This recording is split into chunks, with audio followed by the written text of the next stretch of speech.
Selamat pagi bosku, jumpa kembali bersama saya Cecilia dari Pilar Mas Investindo Sekuritas. Touch your heart, touch your profit. Nah, seperti biasa kita akan mulai saja nih market review kita hari ini, Jumat 7 Mei 2021 dengan episode Nobody. Maka dari itu jangan kemana-mana ya bosku, tetap di channel Pilar Mas Investindo Sekuritas. Touch your heart, touch your profit.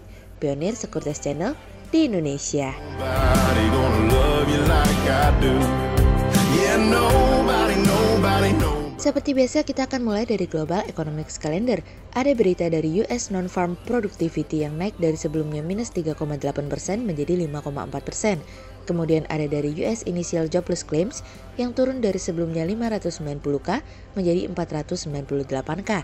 Kemudian ada dari US Continuing Claims yang naik dari sebelumnya 3.653K menjadi 3.690K. Kemudian kita beralih ke Corporate News. Ada berita dari PT Semen Batu Raja Tbk atau SMBR yang pendapatan semen batu raja tumbuh 20% di kuartal 1 2021 dari kontan.go.id.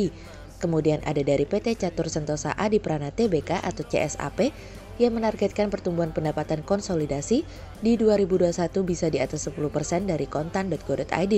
Kemudian ada dari PT Ancora Indonesia Resources Tbk atau OKAS yang mengalami penurunan pendapatan menjadi 108,30 juta US dollar hingga periode 31 Desember 2020 dari pendapatan 161,79 juta US dollar di periode yang sama di tahun sebelumnya dari iqplus.info. Kemudian pada perdagangan hari Kamis tanggal 6 Mei 2021, IHSG ditutup menguat sebesar 5 poin atau 0,09% ke level 5.970.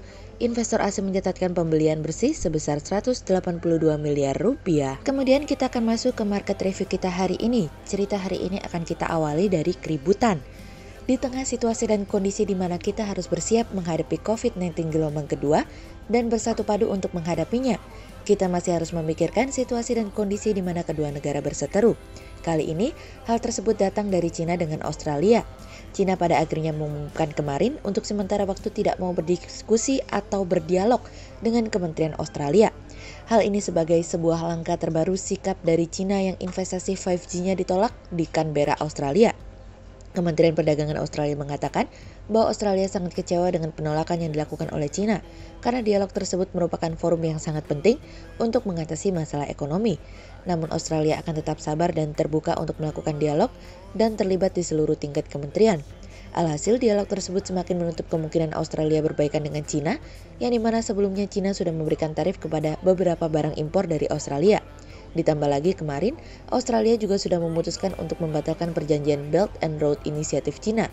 Dengan perekonomian Australia yang surplus dengan Cina dan menjadi mitra dagang nomor 1 dengan Cina, tentu saja Cina marah karena tidak ada satupun investasi yang diberikan izin oleh Australia. Sikap Australia yang seperti ini sebetulnya sudah cukup merugikan perekonomian Australia. Namun secara data, pemulihan ekonomi Australia ini terlihat cukup solid bahkan yang terkuat di antara negara-negara lainnya yang pulih dari COVID-19.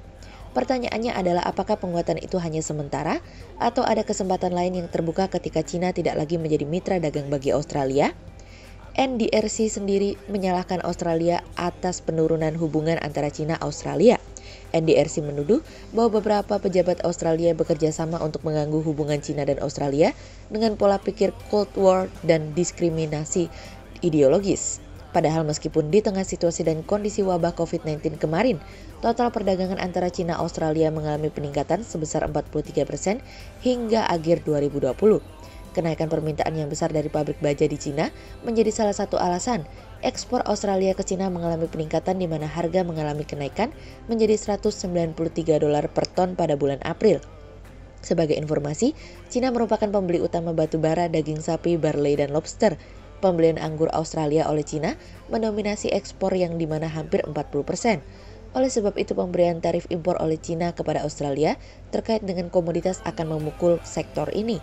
Belum lagi dari sektor pendidikan dan pariwisata, Cina juga berkontribusi sebanyak 37%, pelajar di Australia sebesar 10 miliar dolar Australia per tahun, dan turis dari Cina yang hampir memberikan kontribusi sebesar 12,4 miliar dolar Australia atau 15% dari kedatangan turis ke Australia. Situasi dan kondisi yang sama tidak hanya terjadi antara Cina dan Australia. Amerika juga tidak akan berubah hubungannya dengan Cina, terutama untuk apa yang sudah dilakukan oleh Trump kepada Cina sebelumnya. Biden sudah memutuskan untuk mempertahankan apa yang sudah dilakukan oleh Trump sebelumnya, khususnya terkait dengan batasan investasi Cina di Amerika. Sejauh ini Biden masih terus melakukan diskusi tahap awal tentang larangan investasi pada perusahaan-perusahaan yang memiliki korelasi terhadap militer Cina, yang dimana 3 dari perusahaan telekomunikasi Cina memiliki korelasi terhadap militer Cina. Hal ini membuat situasi dan kondisi semakin runyam nih bosku, karena keduanya sendiri juga memiliki impact yang sangat besar terhadap perekonomian dunia. Kongres meminta Biden untuk menolak setiap langkah yang dimaksudkan untuk melonggarkan tekanan terhadap Cina. Biden juga melewatkan untuk memberikan daftar perusahaan Cina yang memiliki korelasi terhadap militer Cina kepada Kongres. Sebagai informasi, investor di Amerika membutuhkan waktu 1 tahun untuk keluar dari daftar blacklist. Untuk perusahaan yang muncul pada daftar blacklist tahun lalu, mereka memiliki waktu hingga 27 Mei untuk memperbaharuinya sebelum pada akhirnya dibebaskan sepenuhnya pada tanggal 11 November apabila tidak ingin diperpanjang lagi. Undang-undang kebijakan pertahanan di Amerika yang berlaku pada bulan Januari juga memberikan Biden kesempatan untuk memperluas larangan investasi untuk mencakup lebih banyak sektor teknologi yang memungkinkan terjadinya spionase ataupun pelanggaran hak asasi manusia. Kemudian cerita selanjutnya datang dari pajak untuk kita. Upaya pemerintah dalam menaikkan pajak pertambahan nilai atau PPN menjadi perhatian para pelaku pasar. Saat ini, kebijakan tersebut masih dalam tahap pembahasan oleh pemerintah. Hal ini dikaitkan dengan RUU KUP yang mengacu pada Undang-Undang Nomor 42/2009 tentang perubahan ketiga atas Undang-Undang Nomor 8 1983 tentang PPN barang dan jasa, PPNBM, di mana besaran pungutan menjadi pertimbangan untuk diubah. Undang-undang tersebut mengatur perubahan tarif paling rendah berada pada angka 5% dan paling tinggi 15%. Saat ini tarif PPN 10%. Dampaknya tentu akan ada kenaikan harga barang dan jasa. Pemerintah berupaya untuk dapat meningkatkan tax ratio, di mana perluasan basis pajak terutama dengan adanya era digital ekonomi dan e-commerce, di mana kedepannya pemerintah akan melaksanakan cukai plastik dan meningkatkan PPN. Selain itu, pemerintah juga akan mengoptimalisasi pengelolaan aset dan inovasi layanan, lalu penguatan tata kelola dan kebijakan melalui implementasi peraturan pelaksanaan Undang-Undang Nomor 9/2018 tentang penerimaan negara bukan pajak. Pemerintah menargetkan penerimaan pajak tahun 2021 sebesar Rp1,229 triliun, sedangkan untuk tahun 2022 sebesar Rp1,499,3 triliun hingga Rp1.528,7 triliun. Dengan memberikan perubahan tarif yang beragam, tentu akan memberikan potensi penerimaan yang lebih adil dan kompetitif, agar situasi dan kondisi bisnis tetap dapat berjalan dengan baik.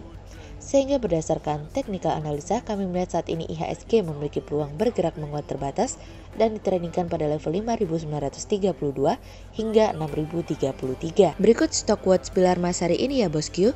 Yang pertama ada dari ACES, kemudian yang kedua ada dari INDF, dan yang ketiga ada dari TEBIK. Berikut 2 saham yang kami analisa hari ini ya bosku. Yang pertama ada dari SMBR atau PT Semen Batu Raja Tbk, yang pendapatan semen batu raja tumbuh 20% di kuartal 1 2021. Mengawali di kuartal pertama tahun ini, perusahaan mencatatkan pendapatan tumbuh 20%. Hal ini didukung pertumbuhan semen positif dengan permintaan yang meningkat setiap bulannya.